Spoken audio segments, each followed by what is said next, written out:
just so you guys know, the breakdown of my income last month was $10,000 in securities, $10,000 in life advances, $5,000 bonus, which is really $4 something, right? That's how I got the 25. So the difference between making that 10,000 and not, right? That's what, it's a whole different story making only 13, 14, 15 versus making 25. And no rollover I did was over 250,000, which means that, you know, when you really start learning securities, these were not big transactions. So it's going to make or break your income, and if you're below RVP, you have to learn how to be a securities producer. And if you are an RVP or you become an RVP, you want to make sure that you have a good part of your income coming from securities, or else you're just really missing out. Okay? On a 30K base, doing a couple $100,000, 250,000 of securities a month, that's someone would have to run at 50, 60 to make what I'm making. Does that make sense? So if people say, oh, 50K base, you'll make this, you'll make that. Yeah, well, some of those numbers, a lot of it depends on QBI. So if you're running a big base, what's happening is you're putting in a lot of transactions, but if it's a low securities base shop and you're putting in a lot of transactions, what's happening to those transactions? A lot of it's coming back. And so if you are not writing securities, then you're not going to make up for that chargeback, and you're never really going to get to the kind of income that you want to make. And people do it. I mean, Verifine, these Tanya Poe, they run businesses where they don't do securities, which is fine. I mean, they're making a ton of money, but they could make a lot more if they did. And yet, I mean, why? We all want to run big base shops. I want to have the exact same premium that they have, but why wouldn't I just add securities in? It's also just the area that we're in. We can attract a better type of person. We can field train better people. We can recruit better people. We can get better clients. And you guys have heard that your QBI is going to be a lot better if you sit down and you can talk securities with people. You know, I was brought up in the business with Shaq saying that insurance was what? The necessary evil, okay? Now, we don't say that as much because we do lead with insurance. Our new presentation really, I mean, it's all insurance basically, right? So we don't, but that is still my mindset today, that the client, I'm going to educate them about insurance, but I'm going to win them over with securities. So I'm glad that we're starting this, because now with American funds going on the platform, it's all going to be very seamless. Getting rollovers, getting people's IRA started, everything's going to be turbo. It's going to be a lot more duplicatable. It's going to be a lot less, it's just going to be, you know, I told Christian David, I spoke for him yesterday, and afterwards he called me and he was kind of giving me some feedback. And he's very inquisitive, so he said, where are you going now? I said, well, I'm going on an appointment. He's like, who? I was like, well, such and such. He's like, okay, what do they want? I said, well, they have some securities. He goes, how much? And I told him. He goes, well, where are you going to put it? Annuity or mutual funds? Mutual funds. He goes, who do you use? I said, American funds. He said, why don't you use Invesco? And I didn't even answer his question. I just said, well, American funds is coming on the platform, so it doesn't really matter. The only reason he'd be asking was because American funds was not on the platform. So obviously, he doesn't know any of this stuff. So I said, it's coming on the platform. And he goes, what? And I said, yeah. And he goes, ooh, Invesco's in trouble. Right? Because everybody knows American funds is the best, but they wanted to be kind of loyal to Primerica, and Primerica gets a little bit extra fees or whatever you call it if they're, you know, if you use a platform fund.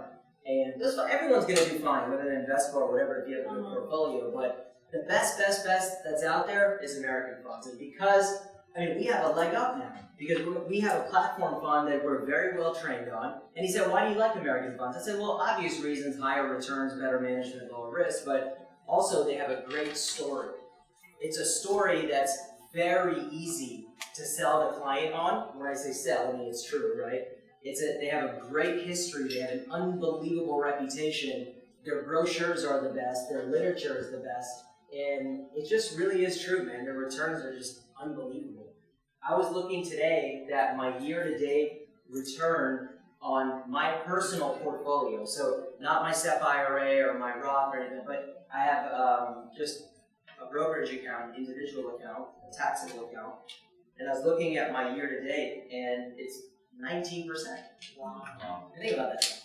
So if you want to know what that is, it's half New World Fund, half EuroPac. And I went 2 years without making it. Shri told me to do it 2 years ago. He said, put your money in that. It's the most aggressive thing. He goes, it's way undervalued. You're not going to make money with the rest of the market, but it's going to pop, you know? And 50% New World, 50% EuroPac, all international, you know? Now, my IRAs are getting some of what Growth Fund is doing with some of the other funds, but I think about that. Even if I did another really aggressive portfolio that I like is half Growth Fund of America, half New World Fund, so that's half domestic, half international, year-to-date, 16%. I used to get, this is what builds my belief about American funds, because I used to get phone calls about New World Fund. Now, Growth Fund has been doing well for a while, but I used to get calls about New World Fund, because they would see positive, and then a big negative, and I said, it's coming, it's coming, it's coming. I believe in this fund. It's one of the largest funds in the world. It was rated the #1 international fund that's broker sold, which means a Class A share that you actually pay. You have to, that basically you can only get it through a broker. It's the #1 broker sold fund. I know it's going to come through. And all those clients, I didn't take anybody out of it. I would meet with them personally. I'd talk to them. I'd say, just wait it out. I told you it's long term. And now, boom, right? And now I get to text them and say, hey, do you see the returns? I get to email them, hey, do you see how well it's doing? Because now it's my turn, right? So I believe in it. Like I said in the training a couple weeks ago, for those of you guys who heard that, I've been now through a market cycle where the market went down and people did lose, man. I mean, Growth Fund of America went down. My clients went down 37% in that. You know, New World Fund went down 40% in that. So I've experienced that type of downturn, and no one liquidated and no one moved their money, and now they're all up 200-300%. Maybe now, you know, that was from the last time Shri came, he said that. Maybe now it's 400% with where the market is.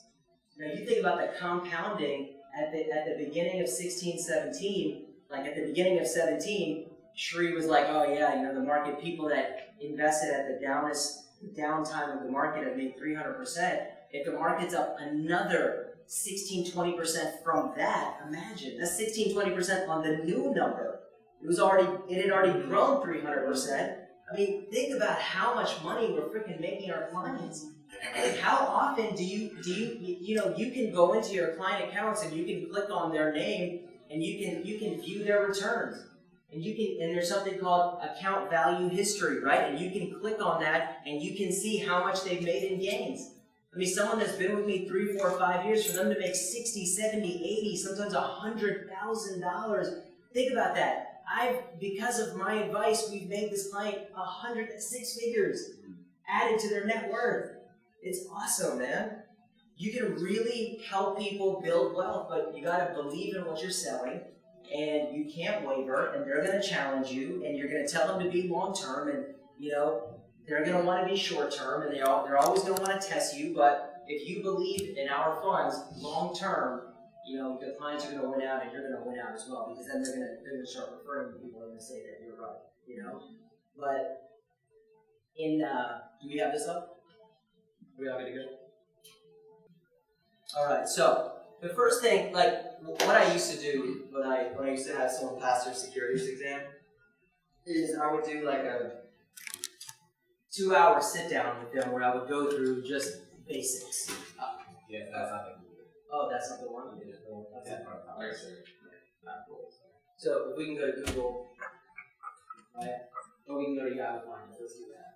Right? So what I would do is I would sit down with people and I would show them how to research funds. So what happens is when somebody has so let me start with this. People say, why, you know, like especially when the market is going down a little bit, or people sense that the market is going down, or you're just coming out of a downturn, people say, oh, you're in the investment business. Ooh, that's kind of risky, right? Is it hard to get people to invest? Well, what's the reality of the type of investments that we do here? Are we getting people to invest? No. Right? Why not? Huh? They're already invested. Right? So the majority of the money that I'm getting, if I say, hey, last couple months I got $400,000, if Sophia gets $1 million, is that money that came from someone's bank account and now she invested in the market? Is that usually what's happening? No. It's coming from a 401k, which is already invested. So what we're telling the clients, we're not saying, hey, believe in the market and take your money out of the safe, secure bank that's obviously not going to grow, not going to help you ever reach financial independence, and now put it in the market and it can fluctuate. We're just saying, hey, it's already invested, you're already paying fees, right now you have no one watching, it's going to fluctuate. What if we could get you a better rate of return, you get me at basically no cost, and whatever the fluctuations are going to be, it'll be less with us. Does that make sense? That's all we're saying to people. So that's the best part about the business that we're in, is that most of the time, literally for me, 99%, I rarely run into people that have a ton of money in the bank. You know, someone's got 30, 40 in there. It's like, depending on their income, that might be all right because they have a that's their emergency fund. It's 3 to 6 times their income, right? But usually, where is the money? It's in some brokerage account, it's in some stock account, it's in some old 401k, it's in some old annuity, right? And it's in these old accounts, and all we're saying is, hey, it's already invested, we can do better. So what'll happen is, someone will say, yes, I do have some investments. Okay? So I'll just ask some questions. I'll say, hey, so what was your strategy in allocating these funds, among these funds? What was your strategy when you came up with this allocation? Do they have a strategy? No. They don't.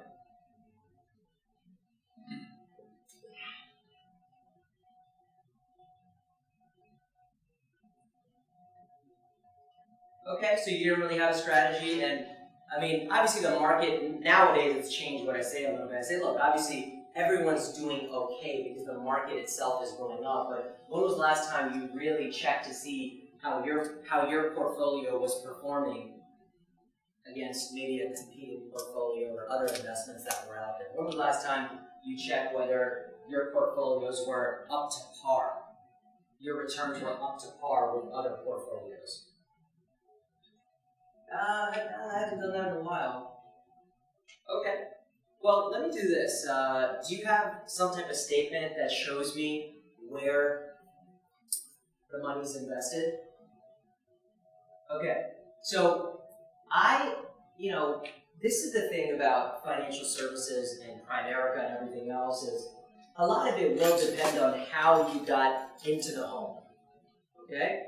If you're like training, no obligation, training, you're just listening to me, yeah, maybe someone doesn't want to give you their statement, right? So you have to have different ways to get people to give you what they want. If you say, hey, let me see the statement on the premise that I can do better, if you didn't come there to potentially help them and they're not open, right, they may not want to, especially someone who has $300,000-400,000. Hey, let's be real, they do have options. They do have options. They may not be lower middle class. So how can we I need some information so I can win them over and I can do a comparison. What is a way that I can get some information without actually seeing their statement? Now, financial services, Primerica, let me complete my thought. What I was going to say, a lot of it is posturing, right? So as I've gotten a little bit older, as I've gotten bigger clients, as I've gotten more experience, right? I have a different posture. My business card says Regional Vice President. I have a different posture. The clients can sense that, and I've studied posture, right? I mimic other people's posture. I don't limp into the appointments. I almost come across as somewhat indifferent with clients. Because if you press them, or if you act like you need them, right, then you don't have the right posture. And posturing is very, very important when it comes to investments. They want to deal with someone who at least comes across as experienced. They want to deal with someone who's confident, someone who has resources. So you do have to have a good posture. I remember I talked to a guy a while ago who was an agent here, and I said, tell me the truth, do you even think that, how do you feel about getting people's, like when you see a big account, what do you really feel? Do you think you're worthy of it? And he goes, honestly, no. I just don't feel like I know enough. I don't really know if this is the right thing for them. And that you can tell that person probably had very bad posture in you.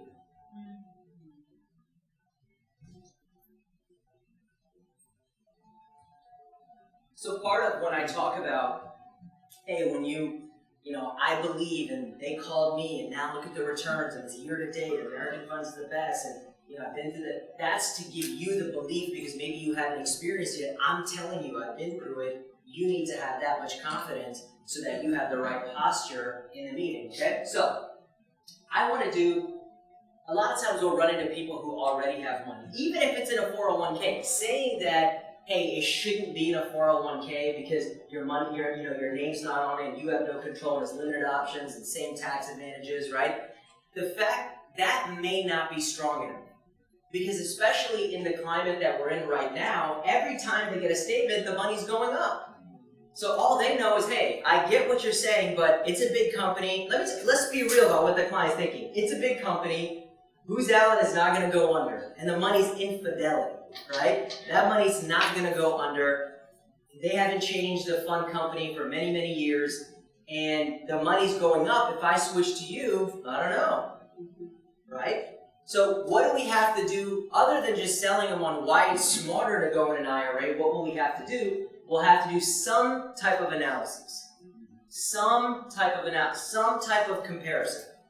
Now, again, let's go back. I'm jumping around here, but I need to know, they say, hey, throughout the presentation, Shaq said we're just supposed to ask. It's not really built in, but we're just supposed to ask, do you have an old 401k? Do you have any old 401ks laying around? Now, they say yes. We go through the 4 reasons why someone needs to roll over a 401k. Again, company's name is on your money, no control, limited options, same tax advantage anyways. Those are the 4, okay?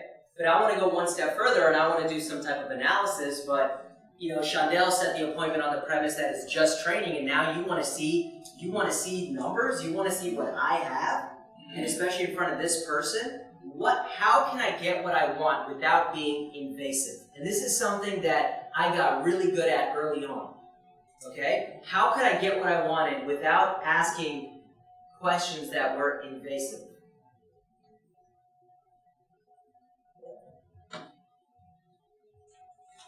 So how can I get what I want?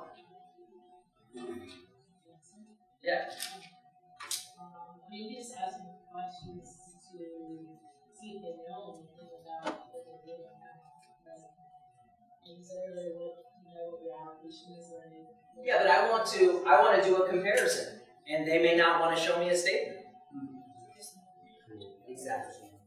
Okay? So what I usually say is, how about this? What I want to do is, I want to, as you know, I'm training Jenny, and it would be great training for Jenny if she could watch to see how I do a comparison with people's investments. And for you, you'll at least get a free comparison out of it, and for her, it'll be great training, which is why we're here in the first place. So how about this? Why don't you just take a look at your statement and choose the 3 funds that you have the most money in, and just give me the 5-digit symbol. Why would they be opposed to that? Right? So someone could have 300,000, and usually people's portfolios have 10 or less funds, and they're heavily weighted within a few.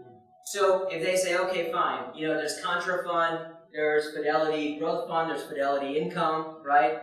There's Franklin this and that. If they give me those, now I can do a comparison. It doesn't really matter how much money's in there. I just need to know where the money's invested.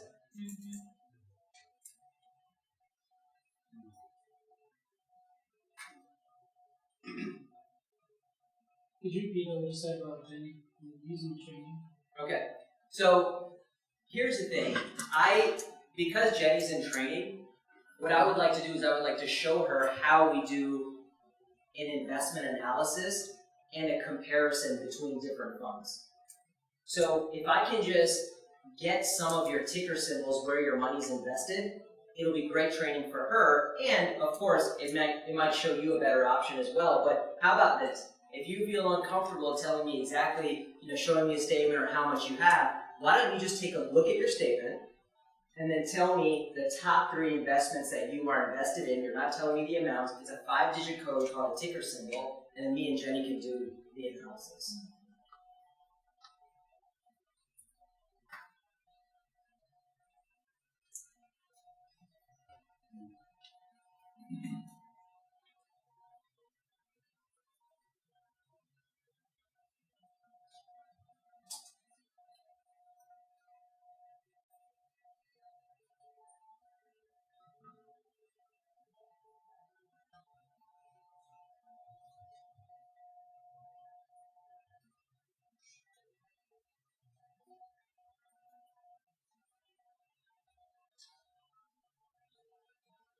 They have to pick the ones that have the most money.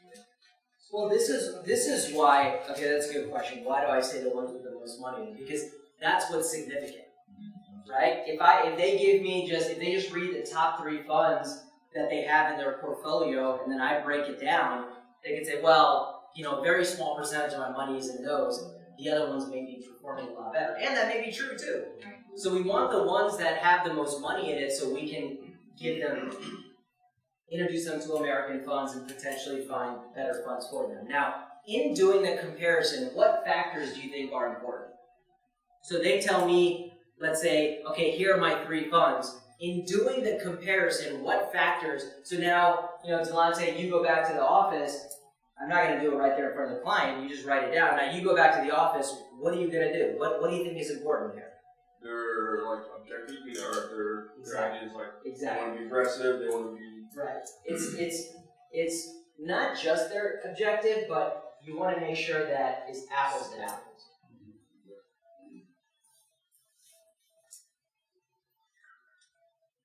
So if something is growth, we want to make sure that it's the same thing that we're comparing it to.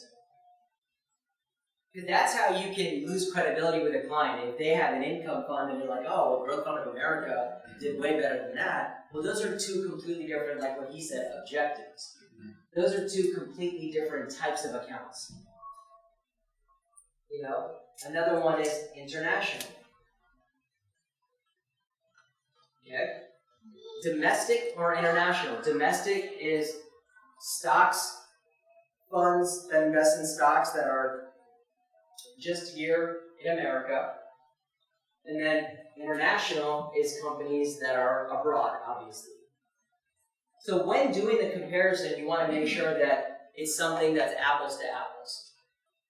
And then in the process, you're going to educate the client too. Like, okay, well, what you have here is a growth fund that's domestic. What that means is, and then I define what growth means, Speculative companies, growth companies are speculative companies that don't have great earnings now, and they're projected to grow. And they're here in America.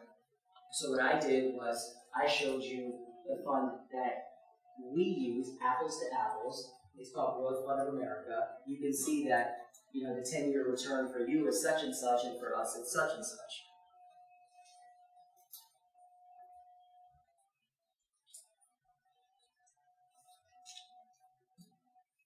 Okay, so let's look at some of this stuff. Okay, what are the research tools that I use? Do I use Morningstar? Morningstar can be very, very busy. Okay, what does that mean? Is that there's a lot of stuff that's irrelevant to the client, and to be honest, I don't even know what it means. So this is what if you want to know what Morningstar is good for, Morningstar is good when someone has a portfolio with several, meaning 10, 12, sometimes 15, 20 mutual funds.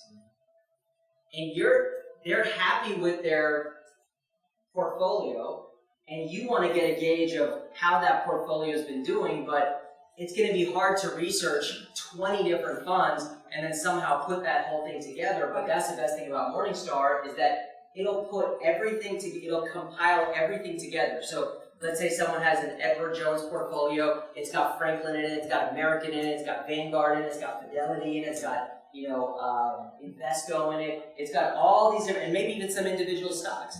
So Morningstar is amazing because it'll actually put all of that together, all that data together, and it'll tell you as a whole, this is the fees they've been paying, this is the return that it's gotten, this is when it went up, this is when it went down. It'll tell you how much is international, how much is domestic, how much is large cap, how much is small cap, right?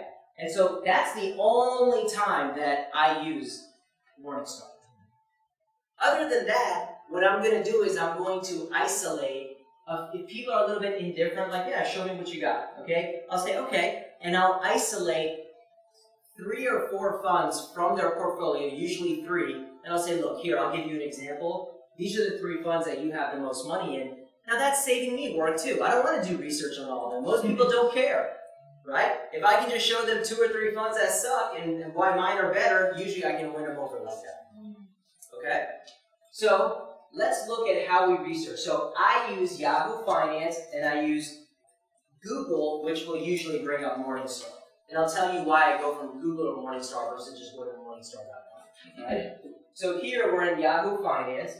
So let's look at one of our funds. So let's go to AGTHX. So this is Growth Fund of America.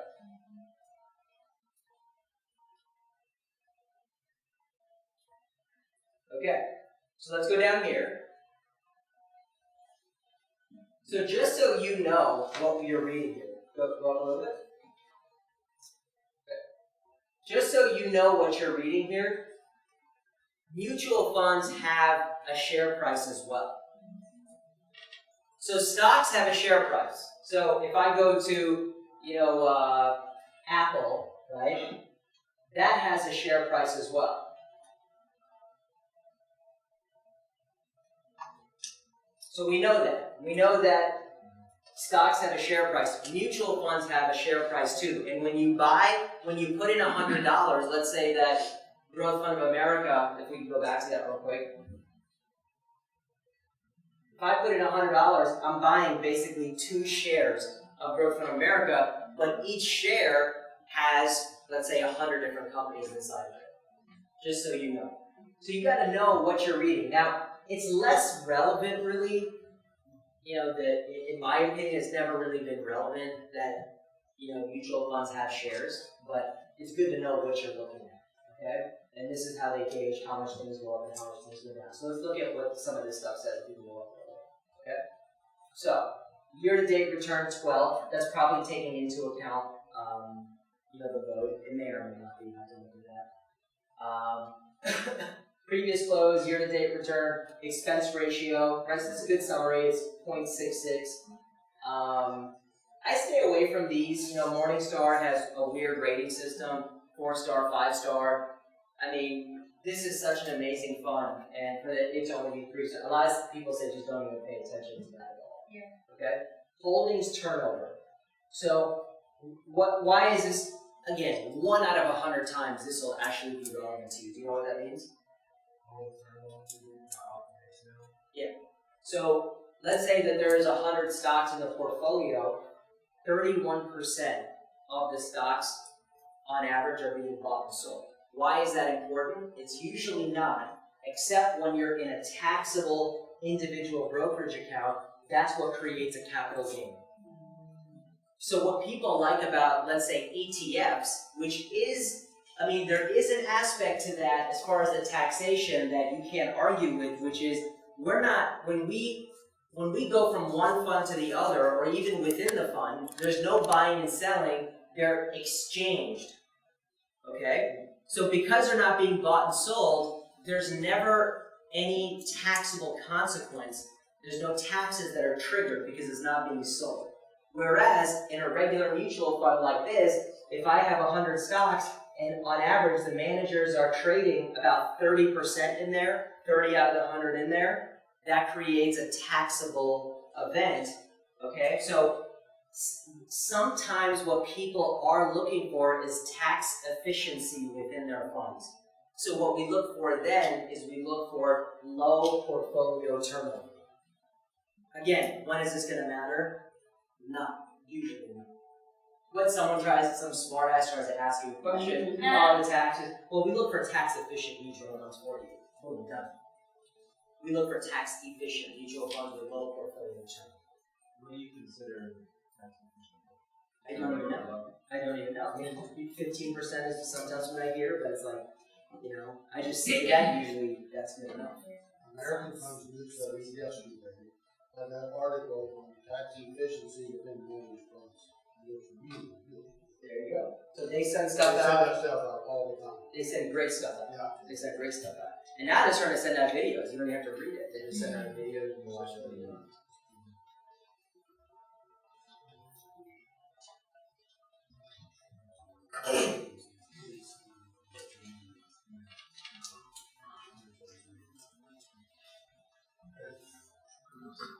Okay.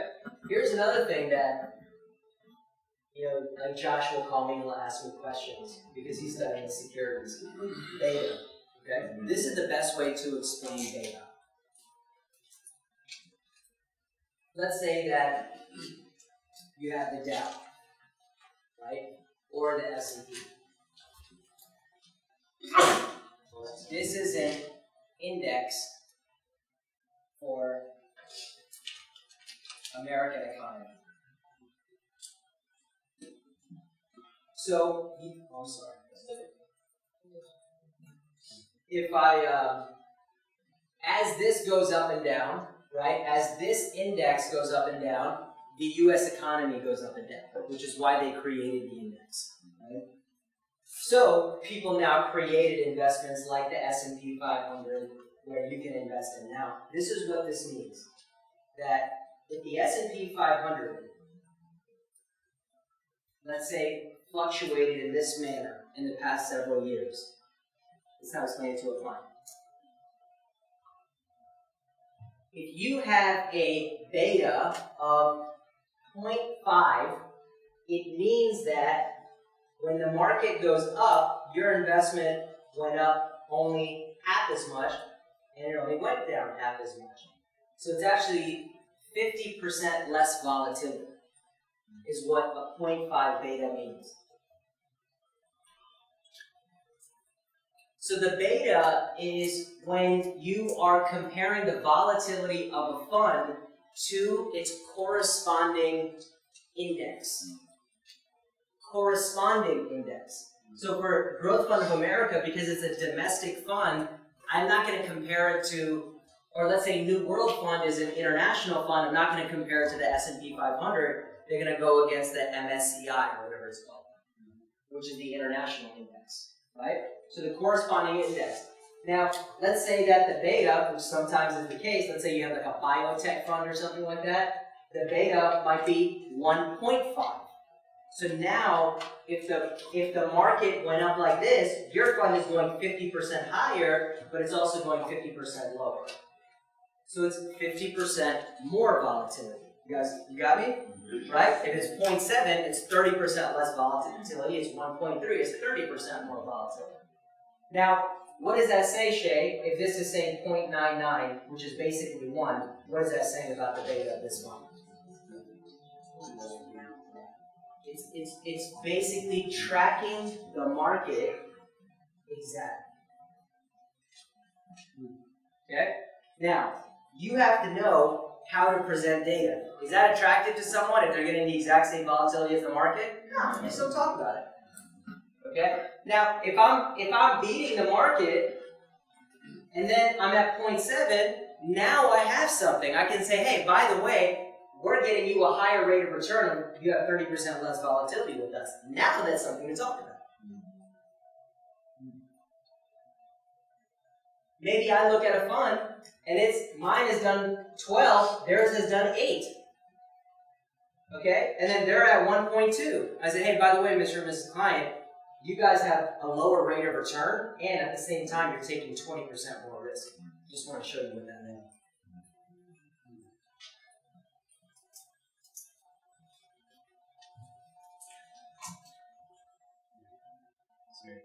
For a younger long-term investor, would it be better to take higher terms, higher risk? Yes. So it can, like, you grow more. Absolutely. I mean, you're not going to usually, these are all examples, you're not usually going to find a growth fund that's 0.7, 0.6. That's just not. So.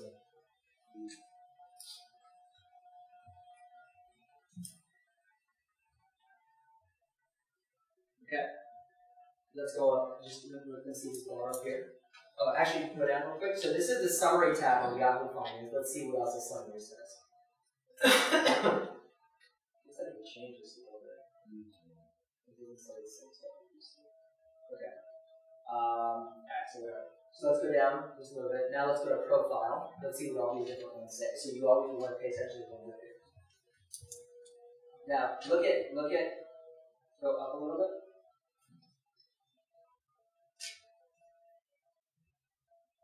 All right. So they're only showing here one manager.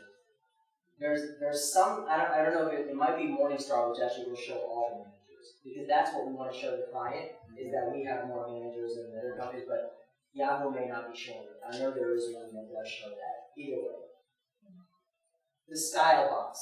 You don't need to ever bring this up to anyone. A lot of people think that this is irrelevant, but just so you know, value, blend, growth, small, medium, large. This is the capitalization of the company, okay? And then this is basically the objective, right? Is it a growth fund? Is it value, meaning that the managers are buying the stocks kind of undervalued on sale? They're going to make money just because they're buying undervalued, and then there's a blend, which is both. So growth companies, you're just betting on companies that aren't performing well. These are good companies that are just undervalued. The example we used to use is, when the country went into a recession, Walmart stock went down as well, but they were having record sales, record profit, but their stock price got pulled down overall just because the market was going down. We see that as a value buy. So if you have a value-oriented approach, all 100 stocks in your fund will be bought in that manner. Okay? Whereas in a growth, you're just projecting these companies to go up and they're not doing well right now. And a blend is a mixture of both. So in what we call the style box, it's based on what marker is marked. You can see that this is a large, Growth Fund of America is a large growth company or fund. Just little facts here, Small cap is 2 billion or under market cap.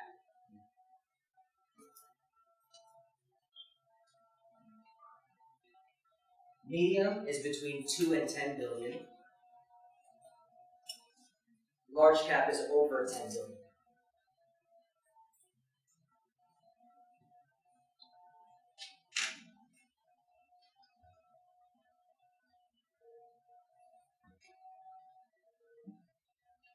So where do we get valuation? What's the calculation for valuation of market cap? So it's the price of the share times the number of shares.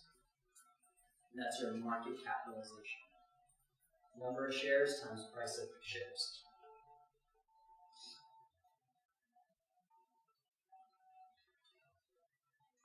Let's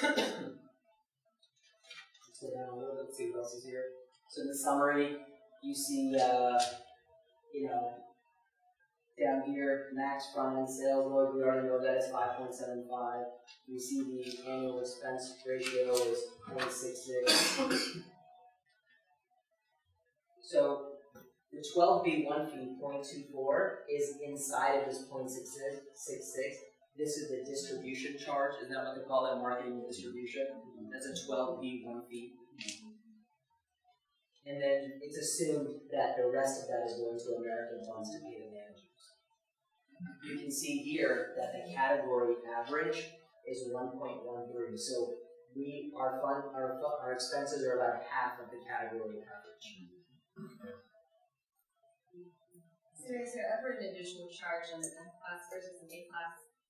But let's say that, so this, we're looking at A class right now, right? Yeah. Let's say that it was off. I had a client like this the other day in the balance on, and he was in F class though.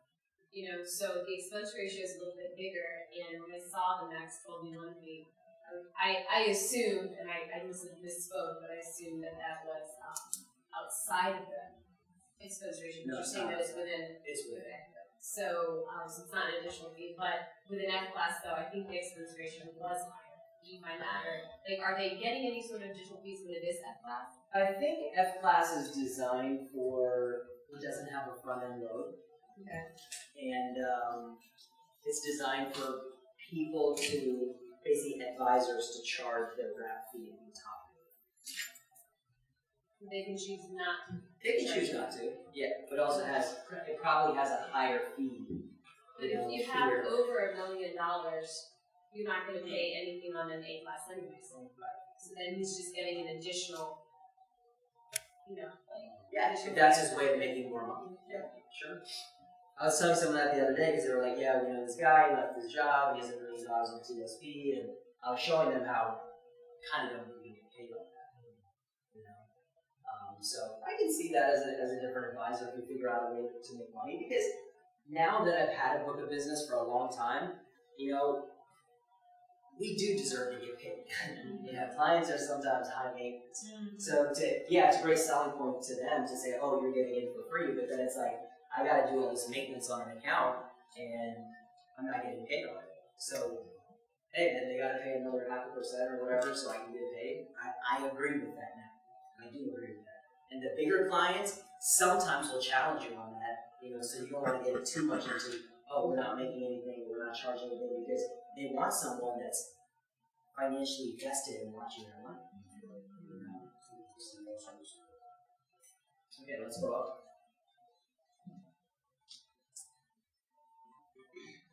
Okay, let's go to holdings.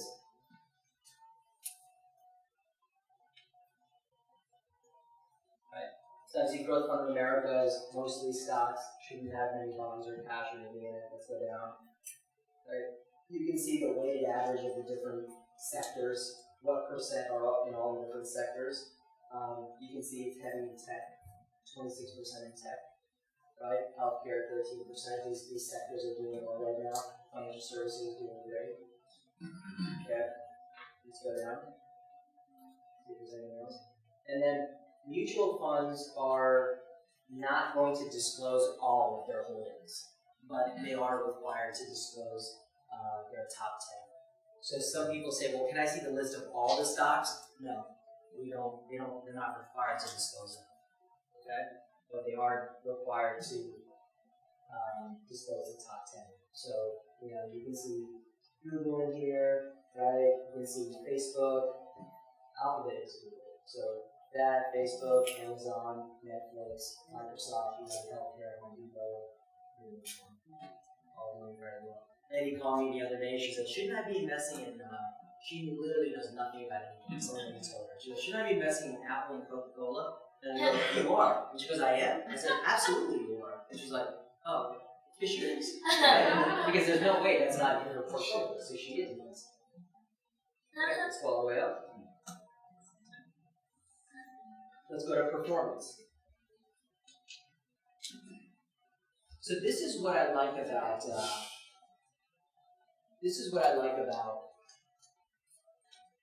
Yahoo Finance. You're going to notice that when we use the two different research tools, they both have different features.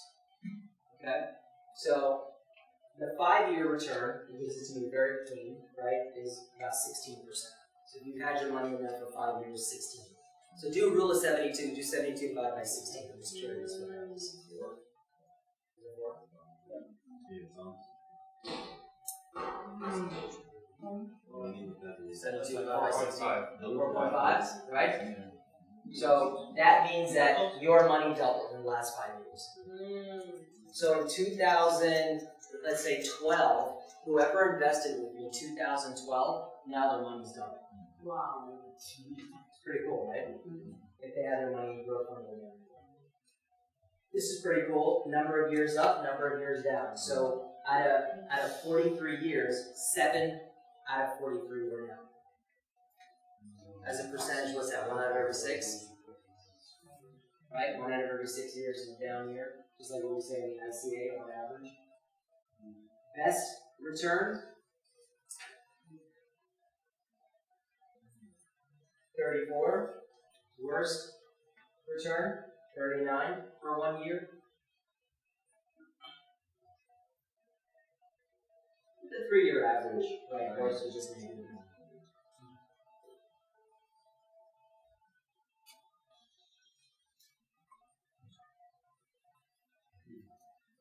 Why do we need to know that these things exist? Because someone says, oh, I really like this fund because it's super conservative. I know if I go to Yahoo Finance, I can say, yeah, but as conservative as it is, even this one's lost 27% at one point, right? So I know where to go for the data that I want to come up with my case.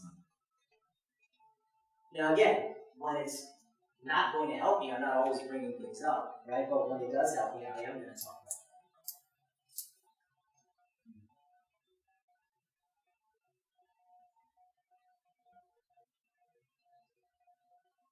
Okay, let's go down.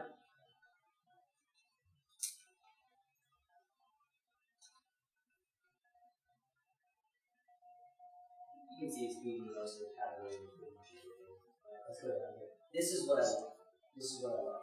It's Yahoo Finance is going to break down year by year exactly what it did. So you can see here, this isn't done yet, but it's going to be going up.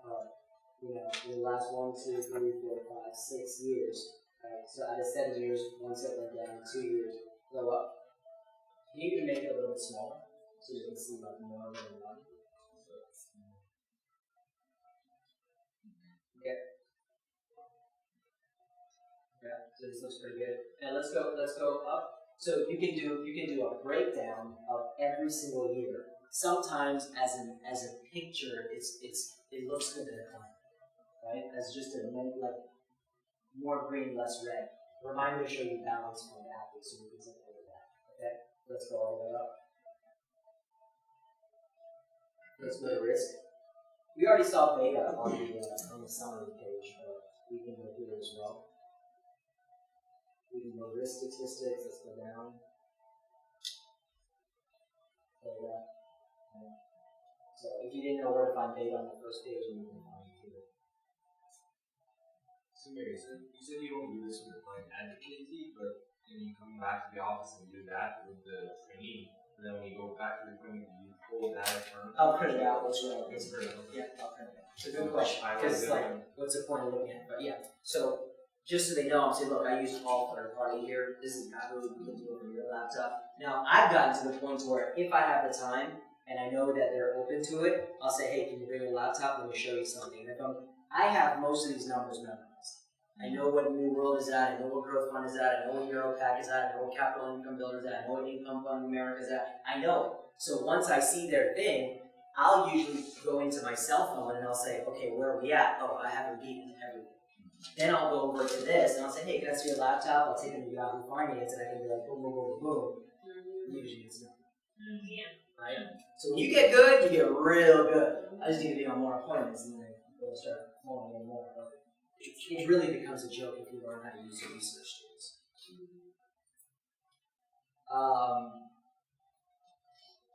So let's go up. Let's look at what this looks like. So put in American funds. Actually, it's ABALX. Okay, let's go here. So now I just want to look at the year over year, so I'll go right to performance. Okay, let's go down.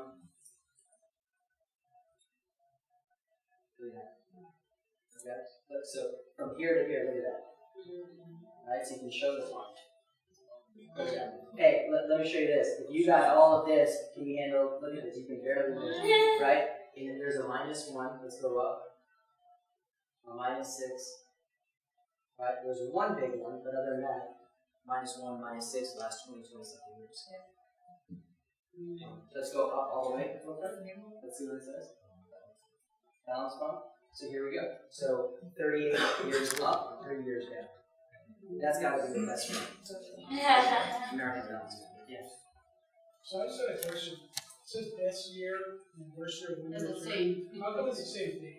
It shouldn't be. It's supposed. Usually, what Yahoo will do is they'll tell you what year that is or what period that is. So this is an error. It's just saying as of. No. That's a date they measured it.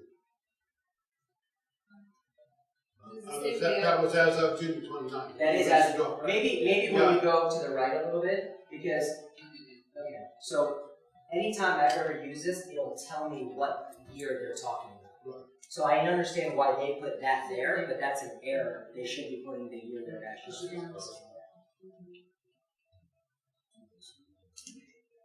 Alright, so again, you gotta have your go-tos. Now that you know that the data's there, you know a third-party site that's going to support your facts, right? You say, well, let me show you something. Someone says, oh, well, I don't want to be in something too aggressive, blah, blah, blah. Let me show you this. Give me your laptop. Yahoo Finance. ABALX. Right? Boom. Performance. You got there in 2 seconds. You know what you're doing. You've done it 100 times. All posturing. Right? And you go. You show them, look, all green. Very little red. Even if there is a red, yeah, there's one fluke here, but other than that, -1, -6, -2, -3, very safe. Keep it moving. You said you had asset platforms. So I know pretty well. I know Growth Fund America. I know New World Fund. I know EuroPac. I know Capital Income Builder. I know Income Fund of America. I know Balance pretty well.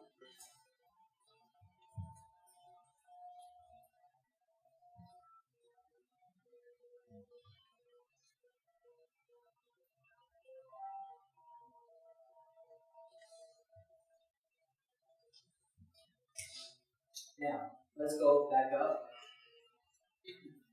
and just go to google.com.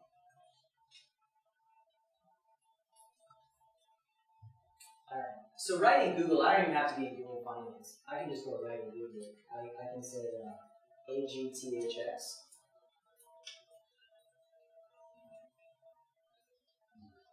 So it brings stuff up right away. So let's go down. Okay. The very first one that usually comes up is going to be Morningstar. Let's see, there are some things about the Morningstar page for research that I do like, and I'll show you. One of the things is, and again, if it works for me, I'll use it, but one of the things here is that it gives me a 15-year return. So if I need that really quick, if my 10-year isn't good, then I go to the 15-year. Yahoo only goes up to 10-year on the return average. This will give me a 15-year. Okay, so 3, 5, 10. So that, let me see more right there. Usually it does give 15.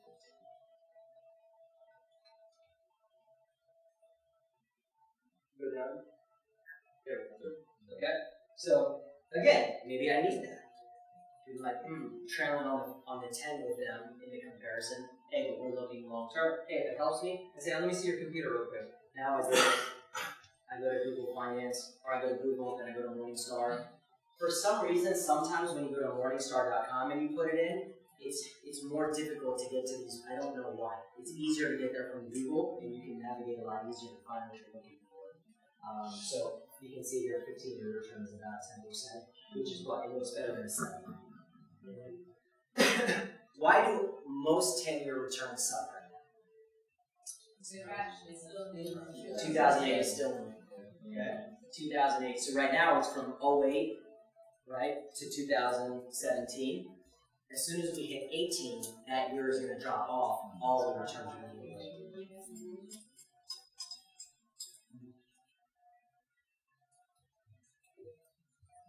You can see they all vary, however they calculate it. This one says 15.95, the other one said something else. You know, so you know your different sites, know what's going to show what you want to show, what's going to look more appealing to them. Go up a little bit.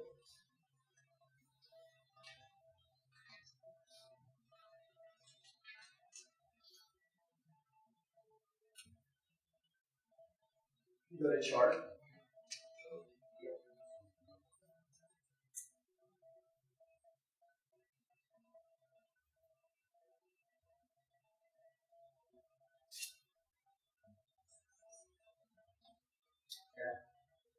So,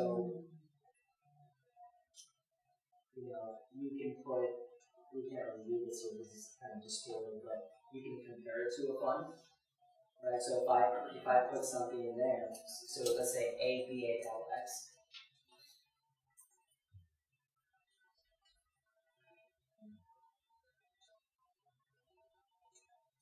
Right, so the yellow line is there, right? So it didn't go down as much, kind of stayed above some of the time, you know. It might end up a little less than that, right? So there's different tools that you can use on there. Again, if it's that close, tracking that close, is it worth it to show? Probably not, but these tools are here if you need something quick to show someone, you can come back with more information.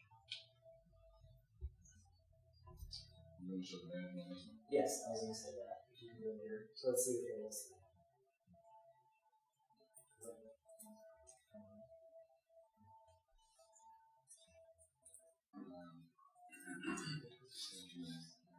Right. So Yahoo Finance was only showing one manager. Now we know if we go to Morningstar and we go to management, it's going to show multiple ones. Okay. Now let's go back to Google. Okay.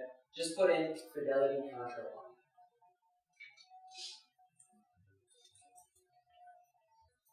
This is a good one that they have. All right, let's go down to Morningstar. Let's go to this one.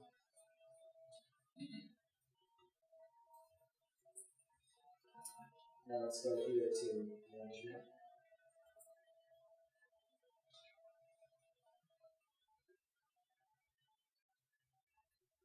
Okay, so this one only has one. This is saying this is the 10 years the person's had. Okay, so these people are already gone, right? Now up here, this is they're only naming now. So you can show the client, you know, you have one manager versus many. If you want to go outside and just be incumbent funds.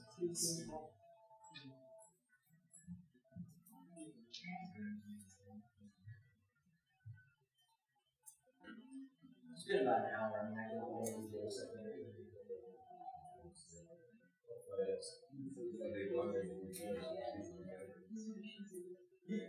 Alright.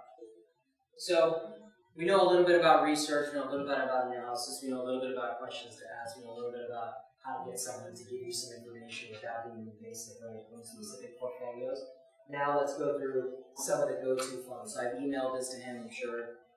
Yeah, you can put it whatever, right? So you can see some of these. Most clients are going to see the Roth, the $200 a month Roth, or the fully funded Roth. People ask me all the time, what do I use? Well, I need something that goes back a long time, and I need two very aggressive funds that go back that long. EuroPac doesn't go back as long as I need it. New World Fund doesn't go back as long as I need it.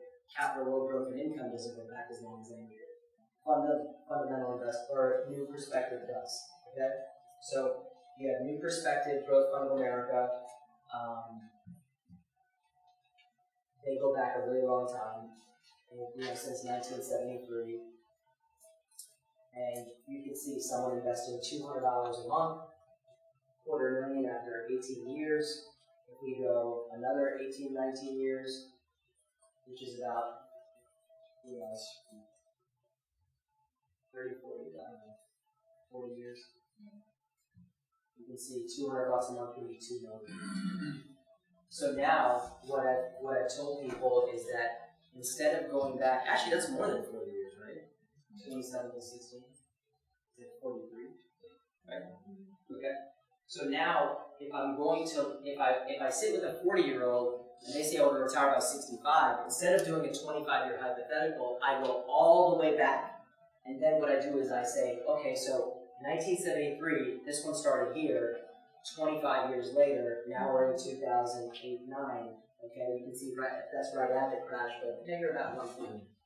So instead of that way, my number down here is appealing. Okay, as far as the return goes, and then I can show them where they would have been if I fast forward 20 years, 25 years.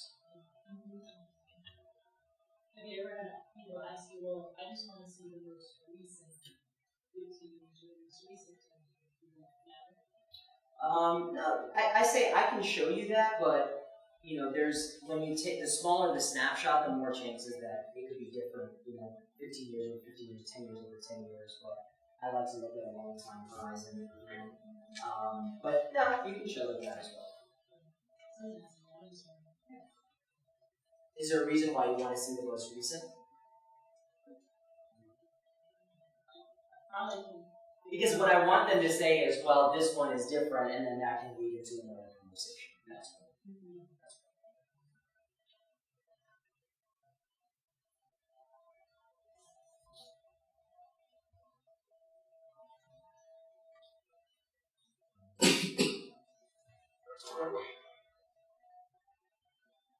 Samir. Yeah. So on the first KT, assuming they do have financial advisors and investments, so in order to not to take on your goal is just to get the ticker symbols and go home and do some research on that. Absolutely. So the whole analysis thing isn't put short term being in there. Is it what? Isn't short term to do it right then and there with them. The whole analysis is. Just to do a quick analysis to do with them on the first KT, you just do it on the second one. Do you do any preliminary recommendations on the first? Well, no. I mean, I'll go through ICA guide. I'll give them an introduction to American funds. I might even show them a portfolio. But like I said, I can do the comparison right there within 5 minutes because I know I can zip through everything. I know where everything already is. But if I'm training somewhere, I'm telling you guys, most of you, if you're new securities, just get it, come back, we'll help you research and bring it back to the policy. So if you didn't hear what I said, I was saying that, hey, I'm training Jimmy right now, it'd be great training for her if we could do an analysis on your investments. You're not telling us any specific information if you have a problem with that, but hey, maybe we'll find a better option for you, but either way, it'll be great training for her, which is very valuable here, right?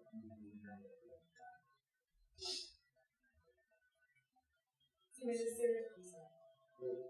I was just gonna say, the zeros on the second to right column, that's capital gains, right? So in those certain years, there were no capital gains. Yeah, there's no capital gains, and as you can see, the market was kind of going down. So nothing was bought and sold for a higher price than it was bought for, so there's no capital gains. The value continued to increase because the dividend was reinvested. Not Or the necessarily. stock price. You don't want capital gains when you sell it. There's also something called unrealized capital gain, which means the price of Apple went up, but if it wasn't sold, it's not a gain, but the value still went up. On that, when you showed that balance fund, one of the really recent data was that 38 up years, 3 down years. Was that a good thing to show somebody if we're really questioning the whole active management team? That to me really speaks to the power of team management. Obviously, the balance on some of them. Because I can remember, I'm older, I remember all 41 years. Yeah. Nothing else at all was that flat. The price of housing went down more than 3 years. Price of bread went up and down. There's nothing. The fact that that was that stable. Anything that you can That's strengthen your amazing. is true. What you're saying is true. Absolutely. You can say, hey, this is a product of unbelievable management. Yeah. Who else can say that before? Yeah. Okay. So anyways, we have if someone is a smaller investor, $200 a month, I always like to show them like your goal, or maybe someone can, fully fund an IRA, which is $5,500 a year. And we've seen this in training many, many times, it gets to several $1 million. You can just fast forward and say, hey, 25 years from now, it's $2.5 million. You write it out and say, Okay, Samir, quick comment. If someone talks to you about capital gains and dividend, and they're like, how would you really quickly give them an idea about that? And they're like, hey, what are those two numbers? What are they there for? Yeah. What would you say? Really quickly. Sure. So your portfolio has hundreds and hundreds of stocks. So if there's 2 funds here, you own 200 stocks within the portfolio. Okay? So you heard of Apple, obviously, right? Let's say that Apple is $50 a share. And then it goes up to $100 a share, and it's sold. That's a gain of $50. That's called a capital gain. Just like if you buy your house for $200,000, you sell it for $300,000. It's capital, and you gain that much. Right? That's a capital gain. So that column is showing how much you earned through something that was bought and sold at a higher price. Dividend is when it's a bonus to the shareholder. It's a company that is in your portfolio that has a lot of cash on hand, and it pays a bonus to you for being an owner for owning shares. So depending on how many shares of that company you own, for example, if you own 100 shares of Apple, it doesn't matter what the stock price is at. How many shares you own, it gives you a bonus, and that's called a dividend. So it doesn't matter if the market is going up and down. If you own a certain number of shares of that company, they give you a bonus for being an owner of the company. That's part of the cash on hand or their profit, and that goes to you. So that's a different company. So one is dependent on the market going up or down, and the share price going up and down. The other one is dependent just on how many shares you own. Thank you. Okay, so companies decide when they want to get distribute dividends, right? and that's why, like in an income fund, they'll usually put companies in there that have, a decade-long history of paying dividends. Hey, this company, or even when people advertise stocks, they say, hey, GE, this company, has paid a dividend for the last 35 years. So the assumption is that it's going to continue. Now, it's not a huge difference, but the time horizon is the same for both of these, but how come the rate of return? It's only 0.01. Yeah, because you're buying more shares when that happens. You're putting in more money, you're buying more shares, and so it could just be that how many shares you own that will create a little bit of a difference. I have a client that was just submitted the paperwork. He's really good at his 26. He's going to start a walk on that. Small amount for us. What would you put? I put him in both one America because he's already good. He's got a match. How much money is he going to put on? He's going to start out 50 the first year. If someone only has one fund, young person, one fund. Yeah, he's thinking 40 years. I mean, you couldn't even do more than one. So No, I didn't want to do more than one. Just two. Okay, so what are these two? They're either people that are in the accumulation phase, whether it's an IRA or not. We want to show them a pack. One is for $200. One is about for $450, $460 a month. That's these two. Okay. So again, this could be an IRA scenario. It could just be a monthly pack scenario for a brokerage account. You can use them in both scenarios. Here's one right here: withdrawals. This is one of my favorite ones. So it's Capital Income Builder. It's an income fund. It only invests in companies that pay dividends, and it shows the power of dividends here. So I say, well, let me show you someone who put their money in an income fund with us, and they just withdrew the dividends that were paid out of that fund. So look what's happening here. If we withdraw the dividends, $10,000, $25,000, $27,000, $28,000, you're getting paid $2,500 to $3,000 a month. Eventually it gets to $4,000 or $5,000 a month, and you can see after 27, 28 years, out of the $500,000 you put in, you took out 1.5. You still have 1.7. You've got a 10% return just withdrawing dividends. So there's a difference between dividends. When someone says dividends reinvested, it means that the dividends that are paid to you from the companies are put back in. It's compounding with the return. And then there's withdrawing dividends. Here we withdrew dividends. So would you recommend that in like a retirement scenario, like if they were to do like RVPs or something along those lines? Yeah, I mean you could recommend it. It just depends on how much money they have. You can recommend in a lot of scenarios.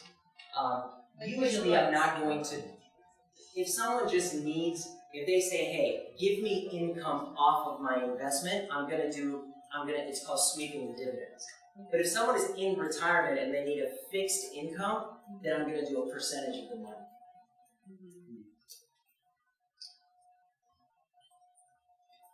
So this would also be a non-qualified account, right? It could be either. To put in $500,000 all at once. Excuse me? To put in $500,000 all at once. Could be a rollover. Yeah, rollover. An annuity is treated as qualified money. Are dividends reinvested taxable, or you tax on that? Yes, if it's a non-qualified. You just decide to reinvest it. Okay, So so they you gotta automatically, tax. they can pay it to you in cash. Or They're tax. So it's already after tax money at the beginning. no, you'll get a 1099 when you start at the end of the year.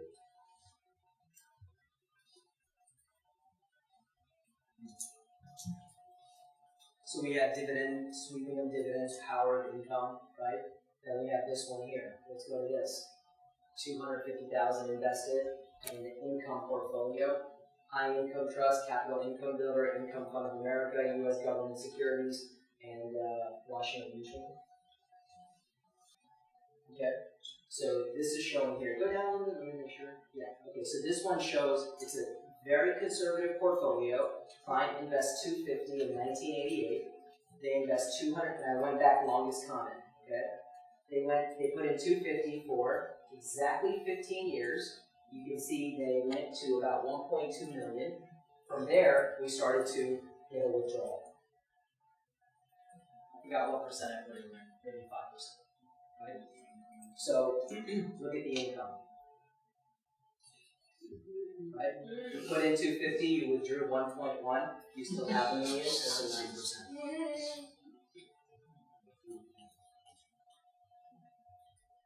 So this would be like a death thing that is Sure. money.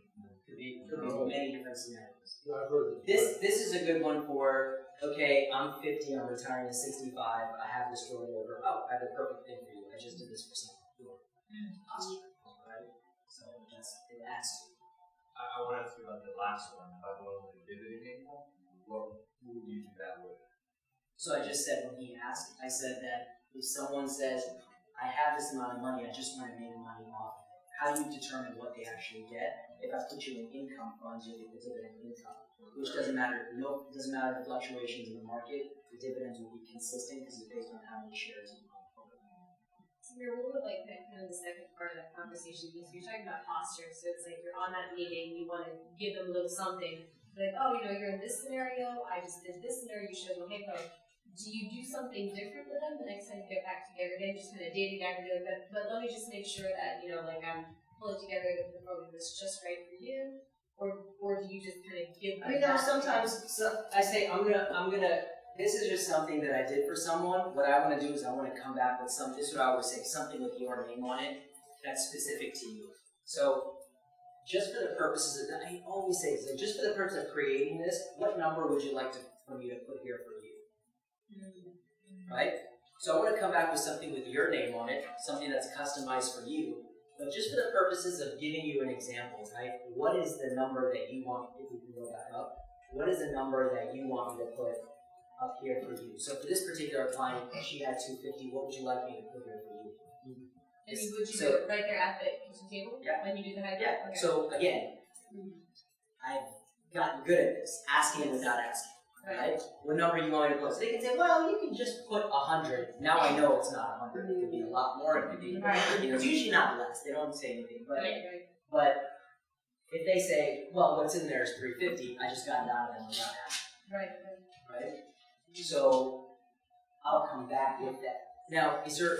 I want to come back with a proposal for you. Let me ask you, what are your main priorities when it comes to investments? What things do you absolutely look for? You know, what are the things that you would look for if you were to consider a change? I want them to tell me what they're looking for so I can bring that back.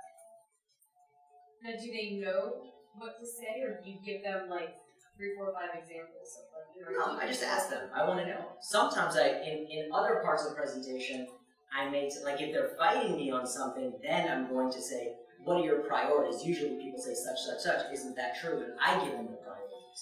But when they're open, I really want to know what their priorities are. But if their priorities are not properly placed, then I have to help them reprioritize through logic. No, it's not about fees. Isn't it about performance? Isn't that what you want? And now I have to help them reprioritize. Right? I don't remember. Once I say it. Just to kind of piggyback what you're saying, that you give them tell you your priorities. How do you determine to come back with a proposal in regards to mutual funds and the newly based portfolio? How do you determine which one to ever come back with? Yeah, For example, that TSP that had $1 million or $500,000, how do you come back to that?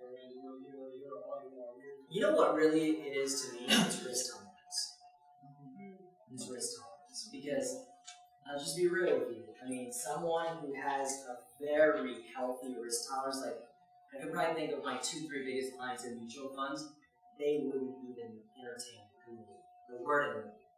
Because they know, because they know what we know, right? Which is what? Over time, everything's over time, if you systematically withdraw, you can't possibly run out of money, right? They use the word let's say Right. If they have some concerns, sometimes if I can't gauge their risk tolerance, then I'll say, look, I have something like this, and then I have something else. I mean, as you can see here, and this is what I'm going for the annuity, but I want them to choose it. Okay? So I say, look, when we go here, let's say I'm talking to a 56-year-old, okay? They have a 10-year time horizon, something like that. I say, when you look down here, you can see that, actually this one I should look at the okay, so this one here. As you can see, we went from, 1.2 to 1.3 to 800. That's about $500,000. Now, you can see that it recovered. You did see that. But for some clients who don't want to stomach a 30% loss in any 1 year during retirement, we have a different type of account where your balance is basically insured. That's when I get into the annuity conversation.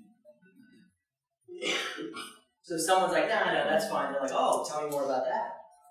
Yeah, it's the exact same thing. I can put American funds inside of it, but it's going to have another layer of protection. Your balance is basically insured, and I go through my annuity, which that's another training, but that is a good question. How is percent? Absolutely, yeah, for sure.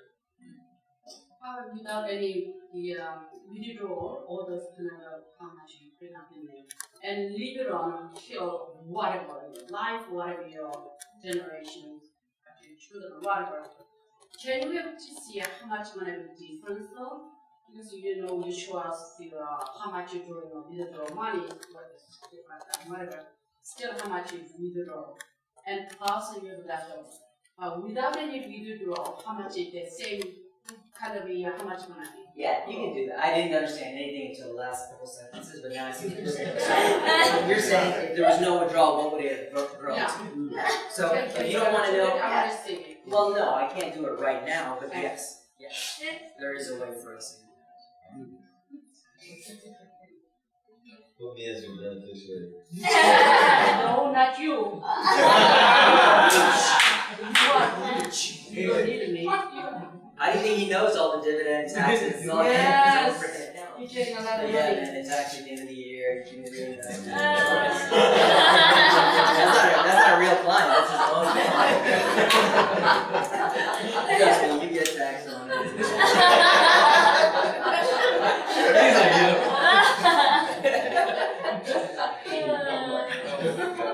Okay, so we have sweeping dividends, power of income, we have power of withdrawals, letting the money sit in there for a little bit, and then we have a smaller pack and medium-sized pack. You guys know in trading I teach, I also carry a $1,000 a month, and just for the hell of it, I carry a $5,000 a month.